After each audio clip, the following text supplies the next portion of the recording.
dumateng Rois Surya MUJNU Kapanewon Semanu Kiai Haji Muhammad Syukron. Amin. Dari mana ya? Ini puluh tahun yang lalu dan ditunda diajak haji.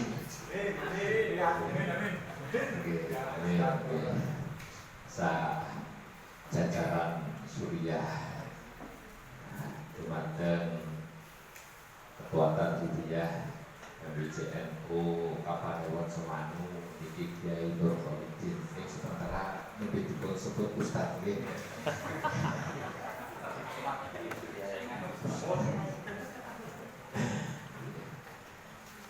Duka bedane nomor itu.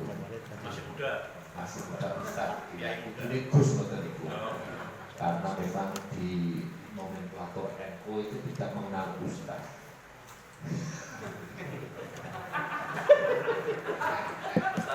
Kiai ngoten niku, Kiai kalian nyai ngoten niku. Menawi Ustaz itu kita merencang-rencang riko.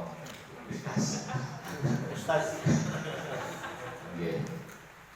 Niki boten apa-apa wong nggih. Sajajaran tadhiripun saha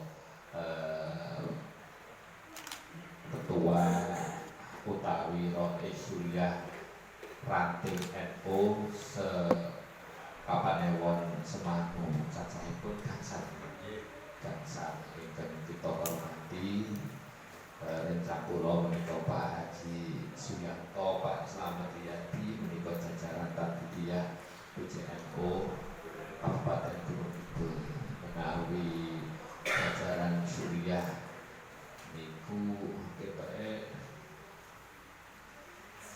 wonten nggih papan sanes.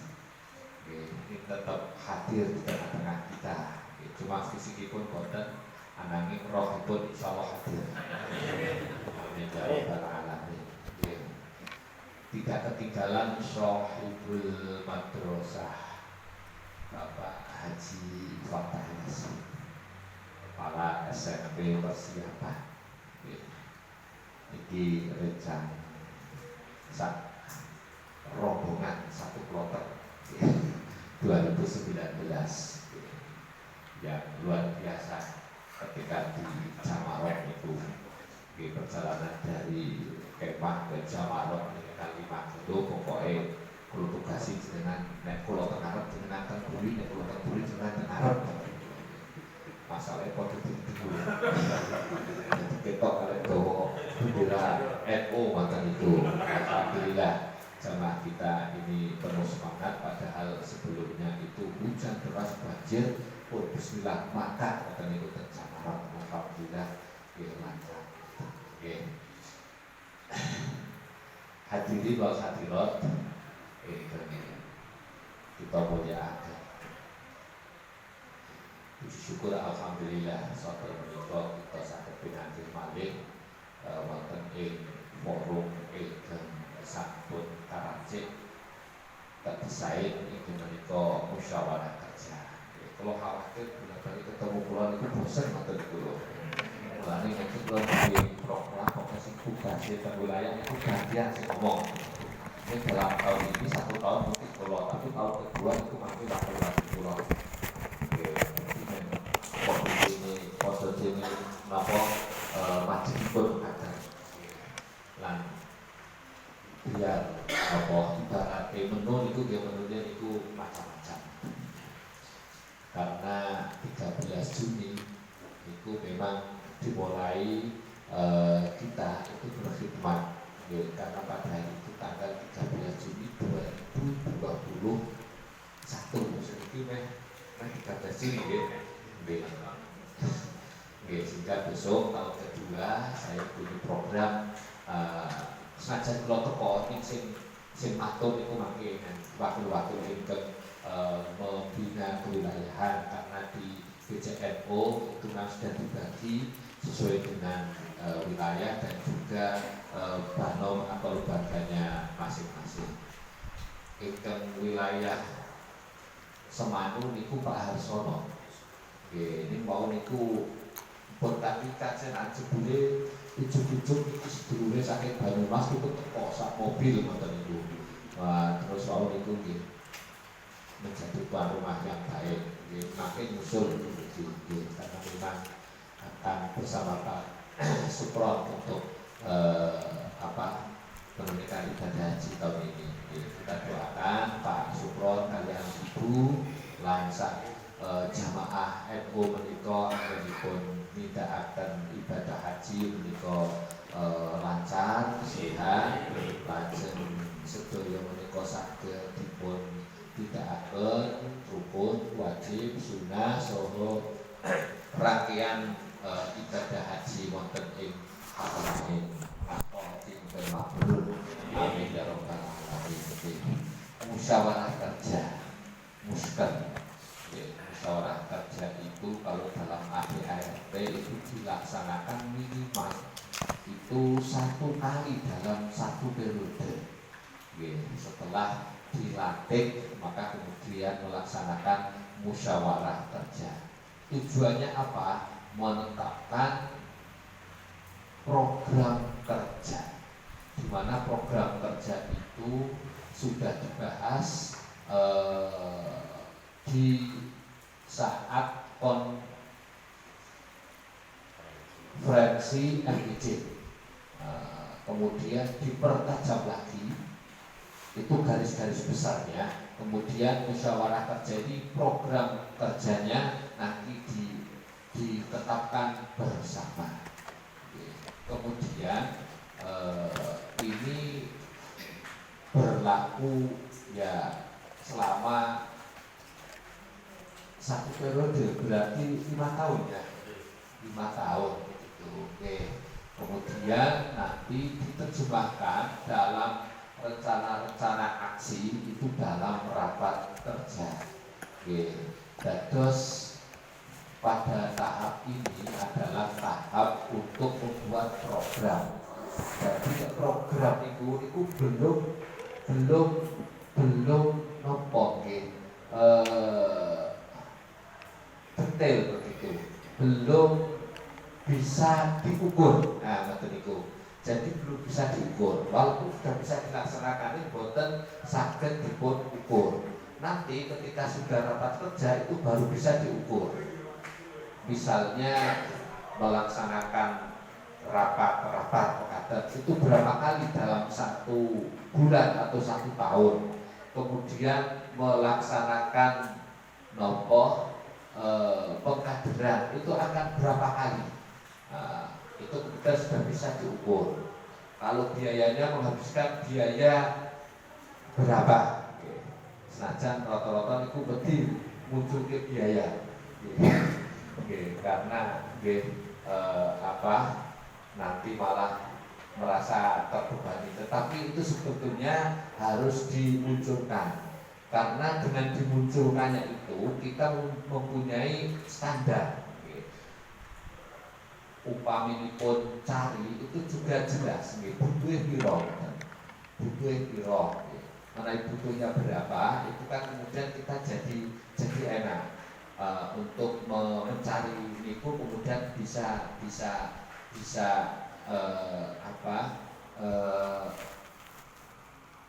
targetnya itu bisa diketahui. Tentu saja kalau dalam masalah biaya itu prinsipnya itu penerimaan itu sebanyak-banyaknya, pengeluaran seminim-minimnya. Apa itu?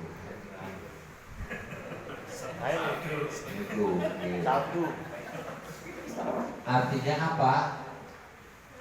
Terbalik betul. Betul ya. Jadi penerimaan itu maksimal bisanya berapa?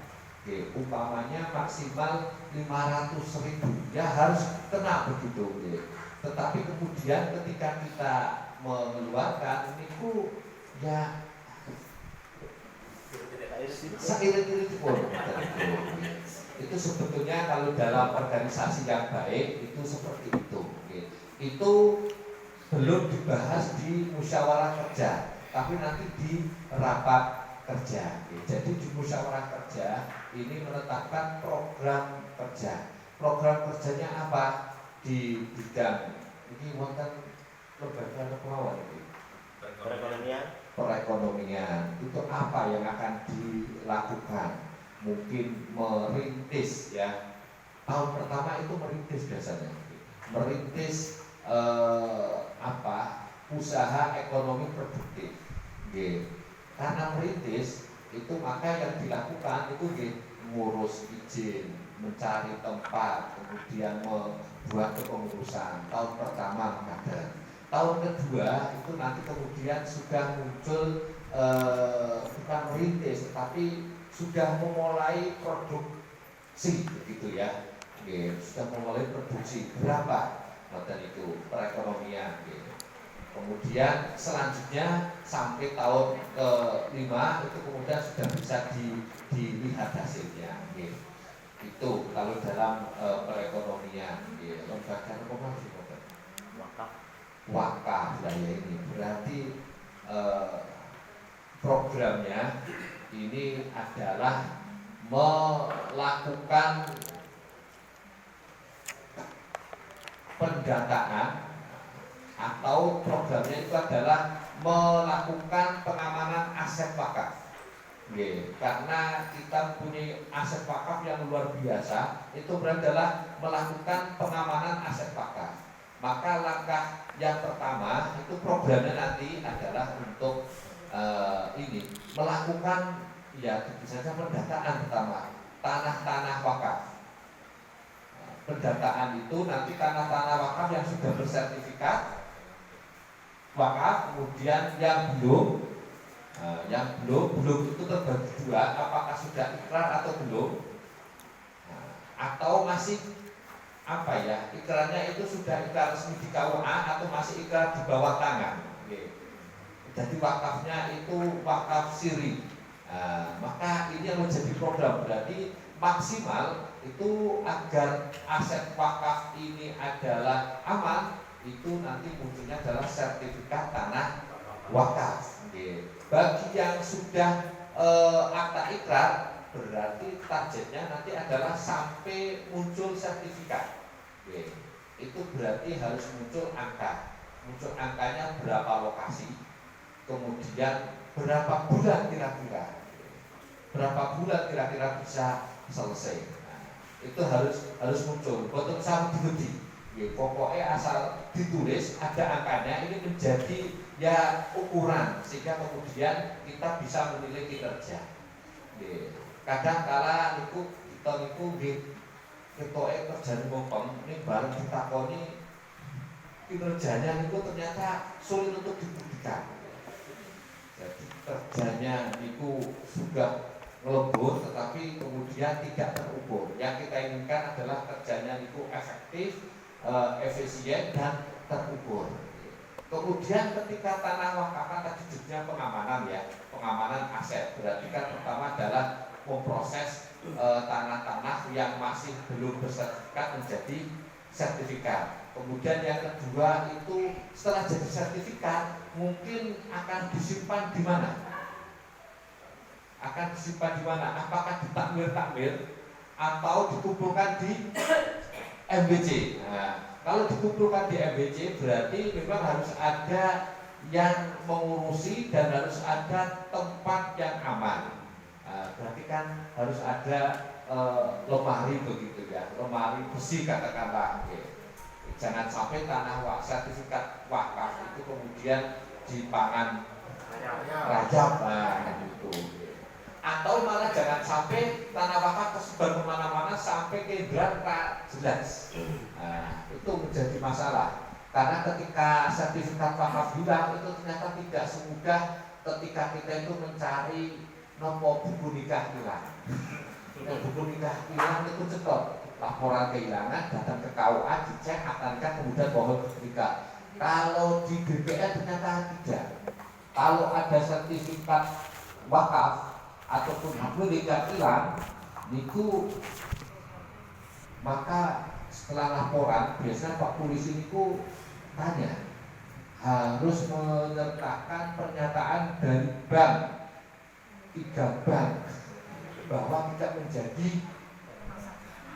agunan. Nah, itu baru kemudian berani mengeluarkan. Nah, kemudian baru BPN itu bisa. BPN itu pun kemudian mengumumkan sekian bulan baru kemudian bisa memunculkan duplikat dari sertifikat wakaf. Itu informasi dari Kepala BPN Pak Ahmad Suroyi yang sekarang alhamdulillah sudah pensiun. Sehingga kita kemudian kehilangan ini besok itu. Wakaf itu rodo harus membangun jaringan baru walaupun kita di sana punya beberapa orang, tapi kalau kemarin kan bisa langsung tembus ke inti pimpinannya. Jadi kalau itu proses wakaf itu 2 minggu itu jadi. Nggih, 2 minggu itu jadi.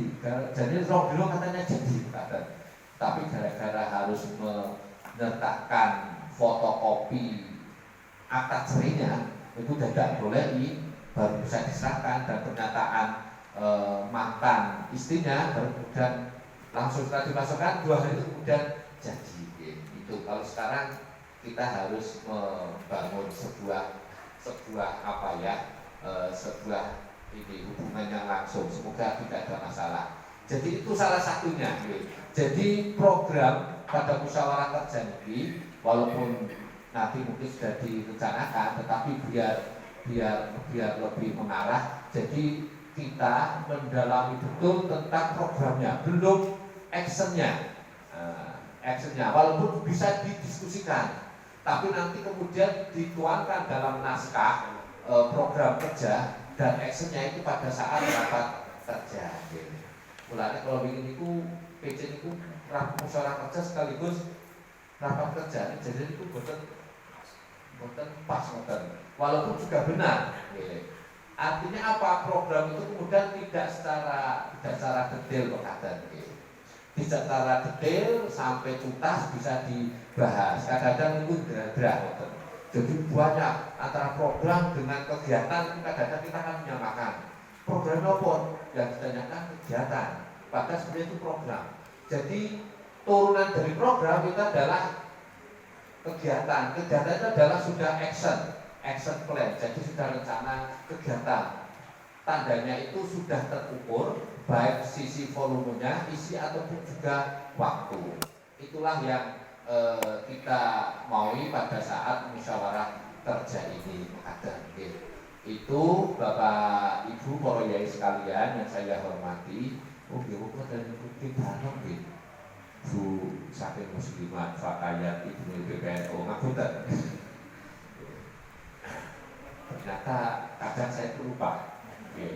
Dikira hanya LBC, ternyata di dalam LBC itu ada bano begitu yang tidak boleh dipisahkan. Ada muslimat, ada Fakayat, ada Ibnu IPBNO.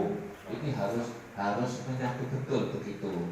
Ini ngapunten gaden nopo al insanu mahalul khotok kadang ini yang mohon dimaafkan terutama dari muslimat. Jadi muslimat tidak bisa pisah dari MWC, Fakayat juga tidak pisah dari MWC, demikian juga Ansor sudah tidak bisa pisah.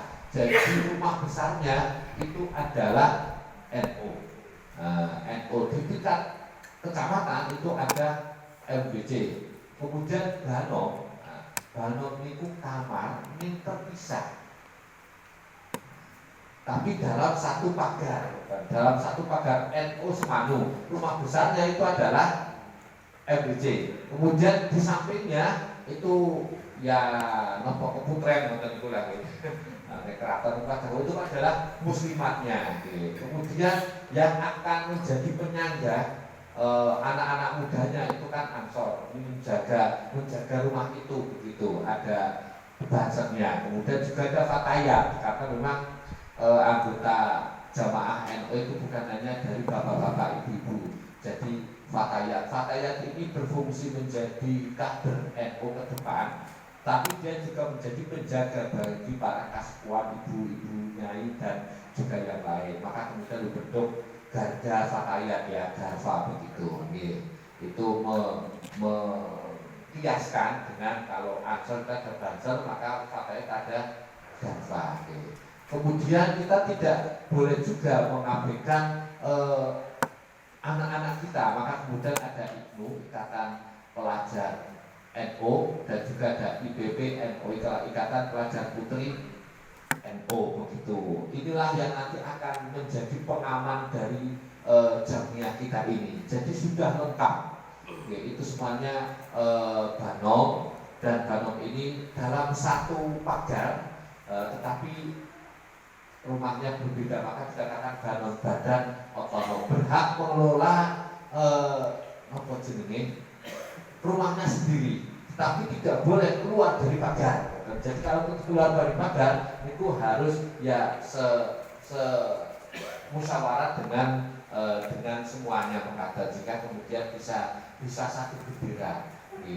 Jadi NU, maka kemudian sekarang tidak boleh hanya menuduh muslimat, harus muslimat NU, fatayah NU. Pokoknya NU-nya itu kudu melu ngoten itu. Terus kan ada dua muslimat, katanya muslimat NU.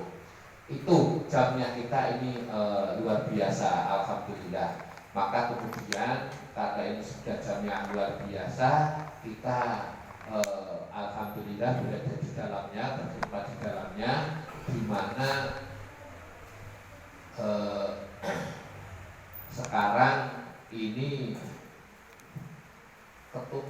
ketua kadiriahnya Kiai Haji Yahya Khalil Sakuf, Sakuf ya, jadi TS ya, ini tulisannya Sakuf,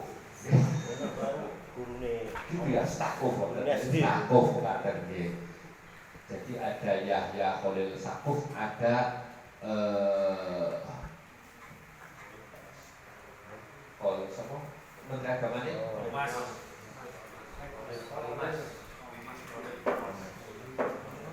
Ayo.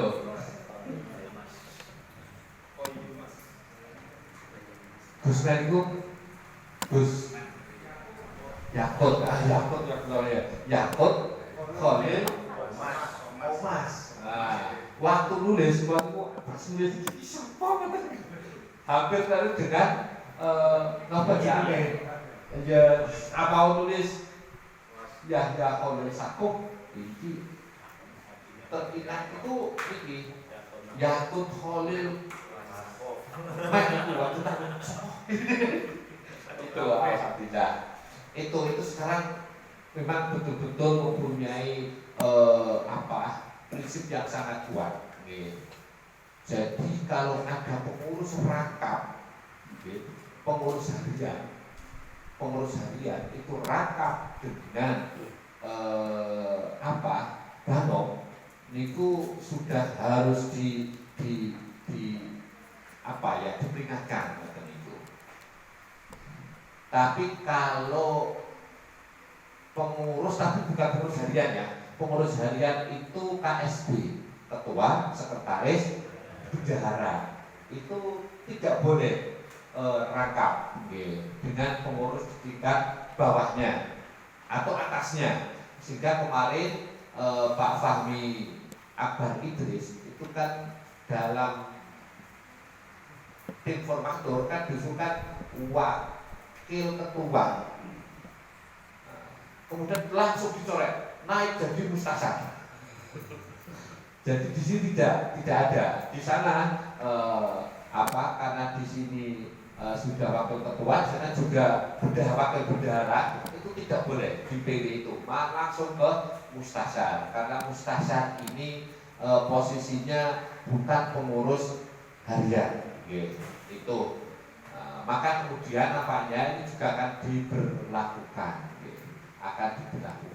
walaupun masih dinyang disesuaikan dengan kondisi daerahnya masing-masing. Semoga bisa lebih bisa diterima, karena kota ini masalah kota itu banyak pengurus PC yang juga merangkap pengurus partai.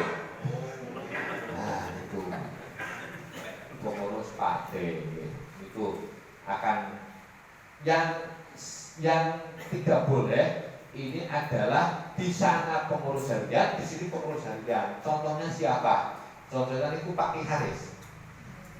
teng mriki niki wakil rois di PJ, PW juga wakil rois. Nampaknya disuruh memilih. Atau malah diminta satu dilepas. Oke. Ini dalam waktu 6 bulan masih dipisahkan, itu. Jadi harus memilih itu. Itu sebagai salah satu cara kita menata organisasi. Nanti bagaimana surat dari PW nanti akan kita sosialisasikan. Demikian betul-betul boten. Jadi tidak ada yang merangkap. Pak Nur Khalidin ini boten merangkap teng PC boten. Tempatnya pun boten nggih. Tempatnya.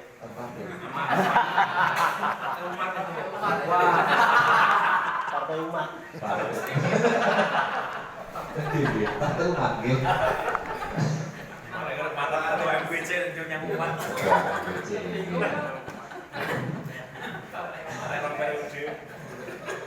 Jadi kalau dengan partai itu kan tidak boleh begitu ya.